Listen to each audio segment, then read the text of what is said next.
Hello and welcome FW Vinay sir मेंटे और मैं हूं आपका टीचर एंड दोस्त विनय। और आज हम डिस्कस करने वाले हैं शिशुनाग वंश और नंद वंश के बारे में। ये दोनों वंश मगध साम्राज्य में आते हैं, लेकिन इनसे पहले एक वंश हम पढ़ चुके हैं, उसका हल्का सा रिकैप मैं आपको दे देता हूं। हर्यक वंश हमने पढ़ा है, जिसमें हमने जाना कि संस्थापक बिंबिसार था। बिंबिसार ने वैवाहिक पॉलिसी अपनाई थी और साथ में अपनी राजधानी राजगृह को बनाया था। उसके बाद उसका बेटा अजातशत्रु उसकी हत्या करके गद्दी पर आता है। अजातशत्रु का रियल नेम कुणिक रहा है, जबकि उसने पहले बौद्ध संगीति का आयोजन अपने शासनकाल में कराया। उसके बाद उसकी हत्या करके उद्दाइन अपनी गद्दी पर संभालता है, और उद्दाइन ने जब अपनी गद्दी संभाली तो उसने एक शहर बसाया था पाटलिपुत्र। राजधानी राजगृह से पाटलिपुत्र चेंज की उसने।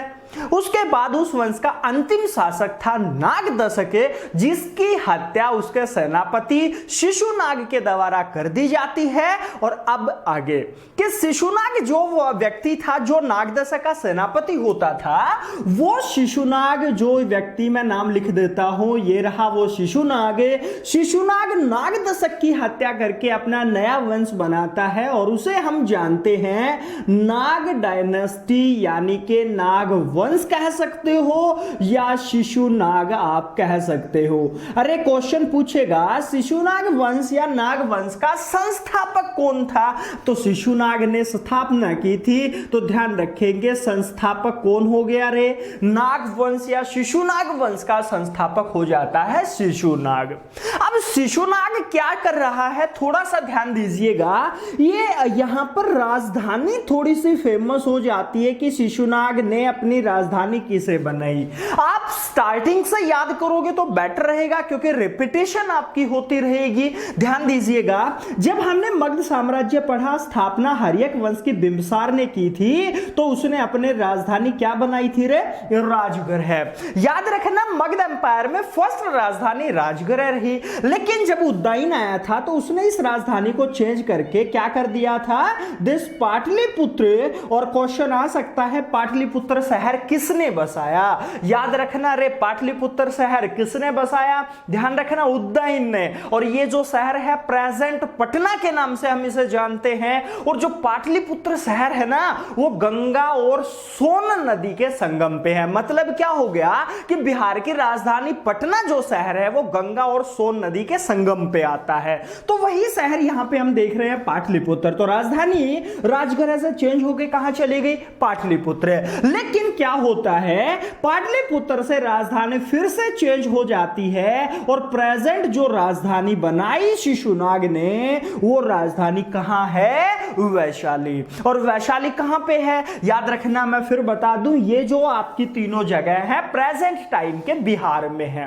अब राजधानी राजगृह थी, पाटलिपुत्र चली गई, पाटलिपुत्र से वैशाली चली जाती है। तो राजधानी आपको थोड़ा सा फोकस में लेके आनी है रे। ध्यान रखना राजधानी कहां चल रही है, वैशाली। क्योंकि आपका एक तो नागदशक से नागवंश से क्वेश्चन आता है कि शिशुनाग इसका संस्थापक रहा है, लेकिन उसके बाद इसकी राजधानी फेमस है, क्योंकि हमें अगला कैरेक्टर पढ़ना है। और अगला कैरेक्टर तब याद होगा जब आप राजधानी और ये व्यक्ति का नाम याद रखेंगे। क्यों, क्योंकि उससे एक क्वेश्चन मैं रिलेट करूंगा जो बहुत फेमस है। शिशुनाग के बाद उसका बेटा गद्दी पर आता है, जिसका नाम ध्यान रखना रे, नाम था कालाशोक।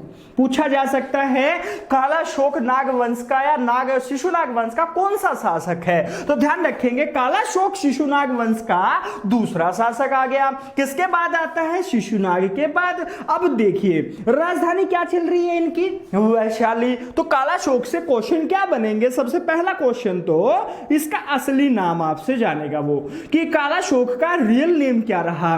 ध्यान रखना रे, कालाशोक का रियल नेम रहा है काकवर्ण। याद रखना काकवर्ण। और यहां पर एक वर्ड आप देख रहे हो, दिस वर्ण क्या होता है, ये वर्ण वर्ड आपने 2-3 जगह सुना होगा। देखिए सबसे पहले आपने हिंदी में वर्ण सुना, क्या होता है वर्ण, शायद होता है कि वो छोटी से छोटी ध्वनि जिसके और टुकड़े ना हो सके, क्या बोलते हैं उसको, हम वर्ण कह देते हैं। अरे वर्ण हमने वैदिक सभ्यता में भी तो पढ़ा था।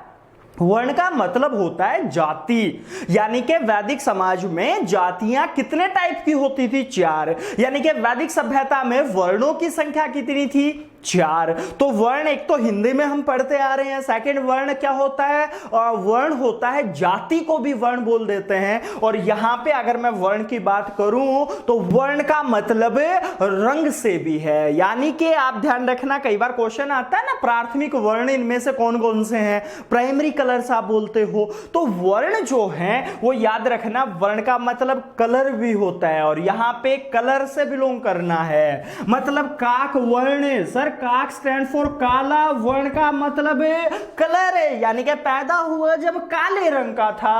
अरे ध्यान रखना, हो सकता है उस टाइम पे भैंस भी इससे बुरी रही हो, इसलिए क्या रख दिया, इसका नाम कालाशोक का रियल नेम क्या रखा गया था, काकवर्ण। मोस्ट इंपॉर्टेंट क्वेश्चन पूछा जाएगा। अब नेक्स्ट बात करें तो कालाशोक से और क्या आ सकता है। देखिए हम पहले पिछले लेक्चर में पढ़ चुके हैं कि पहली बौद्ध संगीति 483 बीसी में किसने कराई थी, अजातशत्रु ने। अब पहली बौद्ध संगीति 483 बीसी में हुई, और बीसी का मतलब फिर बता रहा हूं रे, हमेशा ही मतलब फेसबुक वाला नहीं होता है, बीसी का मतलब होता है बिफोर क्राइस्ट। आप सोच रहे हो वो मतलब नहीं है, फिर बता दूं, बीसी में पहली 483 में बौद्ध संगीति हो जाती है, इसके 100 साल बाद, मतलब क्या होगा, 483 के 100 साल बाद होगा 383 BC. 383 BC second Buddhist council होती है, मतलब दूसरी बौद्ध संगीति कब हुई, 383 बीसी। कहां पे होगी, जगह हम पहले पढ़ चुके हैं, मतलब कहां पे हुई, वैशाली में हुई। राजा कौन चल रहा था रे, याद रखना, अगर मैं राजा की बात करूं तो राजा कालाशोक रहेगा। अब बात करते हैं अध्यक्ष की, तो इसका अध्यक्ष कौन चल रहा है, आपको थोड़ा सा ध्यान रखना है, दूसरी बौद्ध संगीति का अध्यक्ष था सब्बा कामी। अरे याद रखना, अगर आपको याद है ना तो मुझे फटाफट कमेंट करके बताइए कि पहली बौद्ध संगीति की अध्यक्षता किसने की थी, क्योंकि मैं वीडियो बना चुका हूं, और जो स्टूडेंट पहली बार मेरे साथ जुड़ रहे हैं, अगर वो वीडियो आपने नहीं देखी है तो आप डिस्क्रिप्शन बॉक्स में जाइए, नहीं तो यहां पे एक आई बटन आ रहा होगा, उस पर क्लिक करिए और आपको पता चल जाएगा वो वीडियो में कौन सी वीडियो की बात कर रहा हूं। तो वो वीडियो देखिए, आपको पता चल जाएगा कि अध्यक्षता किसने की थी, पहली बौद्ध संगीति की। और एक और चीज ध्यान रखना, पहली बौद्ध संगीति वाला जो क्वेश्चन मैं पूछ रहा हूं ना, ये हरियाणा पुलिस एसआई में आ चुका है। हरियाणा पुलिस एसआई का पेपर हुआ है अभी तक एक, और उस पेपर में क्वेश्चन सुनना क्या था, 487 बीसी पहली बौद्ध संगीति का आयोजन राजगृह में किसने कराया, अजातशत्रु ने कराया था, उसकी अध्यक्षता किसने की थी, और यही क्वेश्चन मैंने आपसे पूछा है। बात कर रहे हैं second 383 BC second Buddhist council कहां पे हेल्ड हुई है, याद रखना वैशाली में, कालाशोक के टाइम पे हुई थी। अध्यक्षता किसने की थी रे, सब्बा कामी ने की थी। अब यहां से ध्यान रखना, कालाशोक से बाकी कुछ नहीं आना। इसके बाद इसका बेटा गद्दी पर आता है, याद रखना, जिसका नाम था नंदीवर्धन। अब देखिए नंदीवर्धन, नागवंश के अंदर एक व्यक्ति आया है, थर्ड पोजीशन पे एक राजा रहा है नंदीवर्धन। अब नंदीवर्धन थोड़ा सा आप अय्यास आदमी कह सकते हो। नंदीवर्धन क्या होता है, इस नंदीवर्धन की अगर मैं बात करूं तो नंदीवर्धन को एक बेटा पैदा होता है जिसका नाम था महापद्मानंद।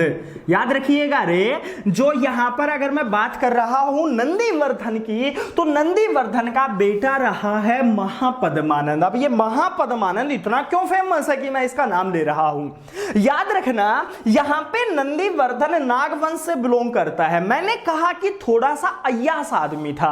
अय्यास का मतलब क्या, इसको एक बेटा पैदा हुआ, नाम था महापद्मानंद।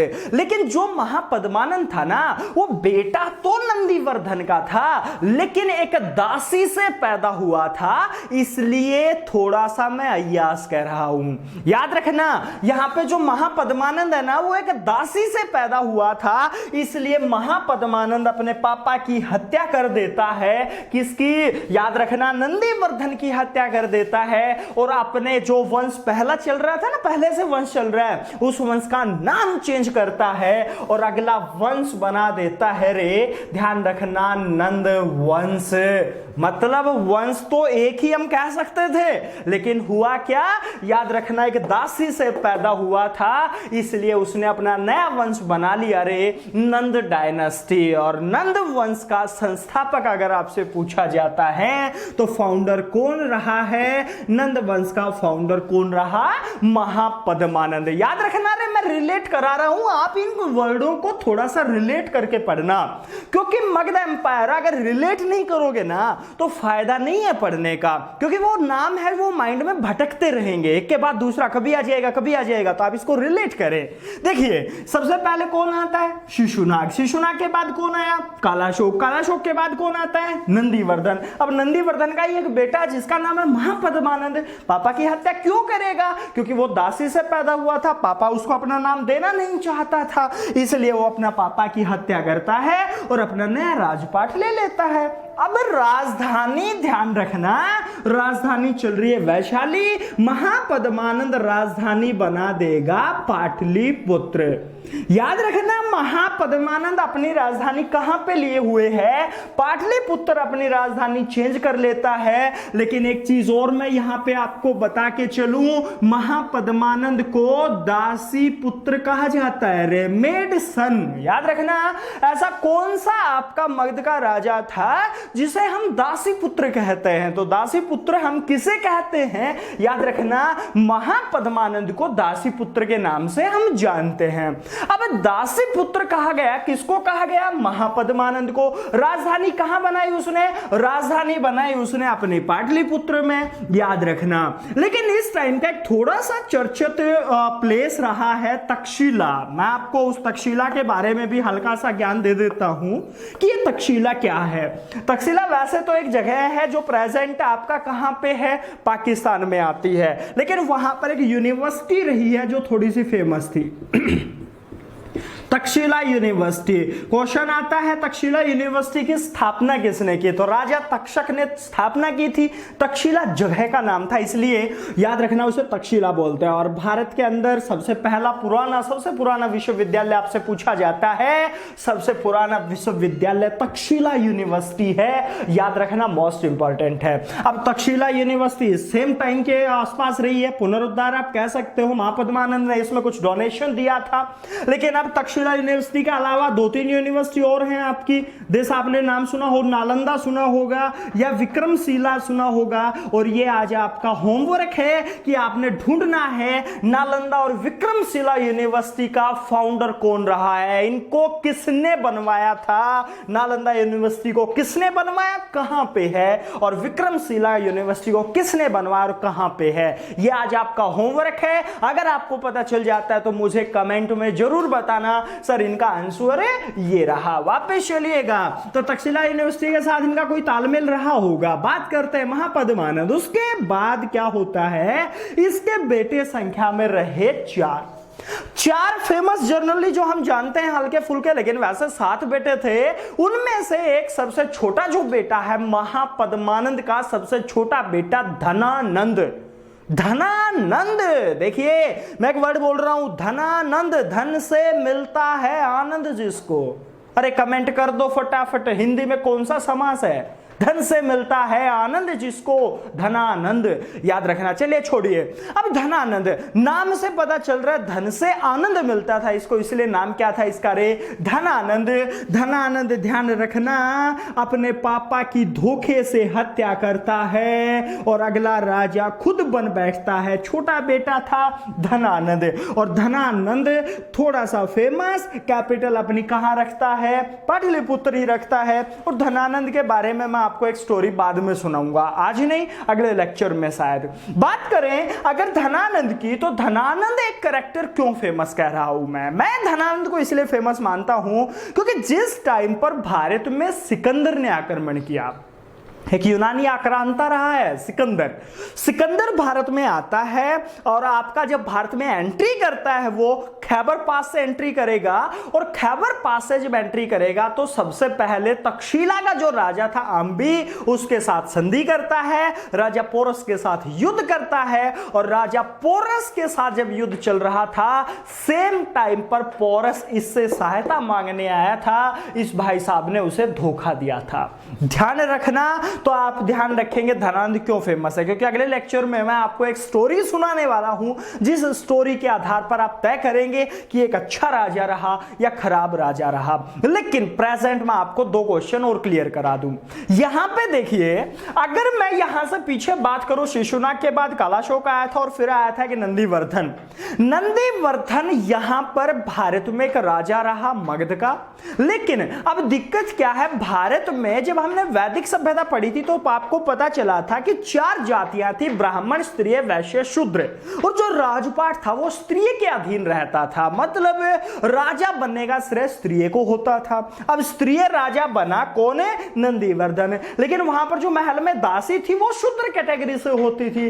अब क्या हो गया कि धनानंद का बेटा जो यहां पे नंद वंश का फाउंडर महापद्मानंद आया, वो दासी से पैदा हुआ और वो एक शूद्र कैटेगरी से हो गया।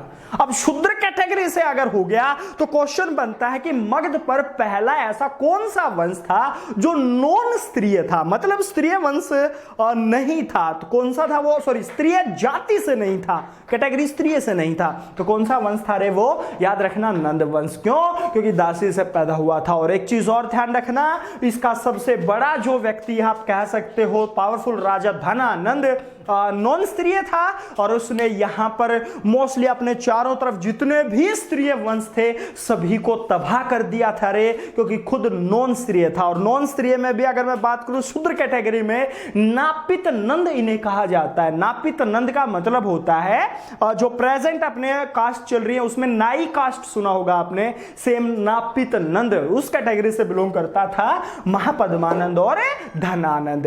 अब देखिए यहां पे नॉन स्त्रीय से था तो धनानंद क्या करेगा? अपने चारों तरफ जो स्त्रीय डायनेस्टी हैं उनको तबाह कर देगा। और उसी तबाह डायनेस्टी में एक छोटा सा क्षेत्र था पिपलीवान। पिपलीवान में एक राजा चल रहे थे चंद्रवर्धन, उनकी शादी हुई मूरा नाम की लड़की से और दोनों से एक बेटा पैदा होता है जिसे बोला गया चंद्रगुप्त मौर्य।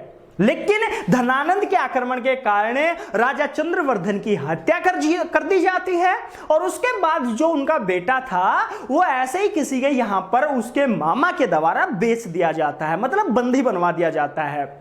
और वहां से एक व्यक्ति जिसका नाम सुना होगा चाणक्य, उसे वहां से मुक्त कराता है, खुद ट्रेंड करता है। और ध्यान रखना, जब उसे खुद ट्रेंड किया तो लास्ट में धनानंद के साथ उसका युद्ध कराता है और गद्दी से धनानंद को हटा करके सीजियम चंद्रगुप्त मौर्य को अगला राजा बना देता है। और वो पढ़ेंगे नेक्स्ट लेक्चर में कि मौर्य वंश का राजा कैसे बना था सीजियम, उसने क्या कुछ किया था।